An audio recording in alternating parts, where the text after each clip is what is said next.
பெற்றோர்கள் தங்கள் பிள்ளைகளிடம் சொல்ல வேண்டும், உன் வாழ்க்கையில் தைரியமாக இரு. நீ எவ்வளவு மென்மையாக இருப்பாயோ அவ்வளவு அதிகம் பிறர் உன்னை தொந்தரவு செய்வார்கள். ஆனால் தைரியமாக இருப்பது என்றால் என்ன?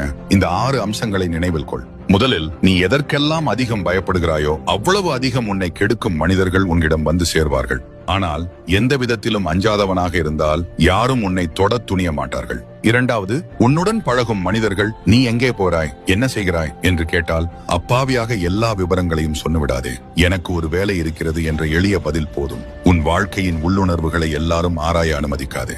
மூன்றாவது, பிறரை பாதிக்கக்கூடும் என்ற பயத்தில் தளர்ந்து விடாதே. தேவையான தருணத்தில் உறுதியுடன் பேசவும் நடக்கவும் வேண்டும். இல்லையெனில் நீ பிறர் கையில் எளிதில் ஒடுக்கப்படுகிறவனாக மாறிவிடுவாய். நான்காவது, உனக்கு ஏதாவது பிடிக்கவில்லை என்றால் திடமாக வேண்டாம் என்று சொல். நீ விளக்கமோ பிறரை மகிழ்விப்பதற்கான காரணமோ சொல்ல வேண்டியதில்லை. வேண்டாம் என்று சொல்வது ஒரு திறமை, அது பாவம் அல்ல.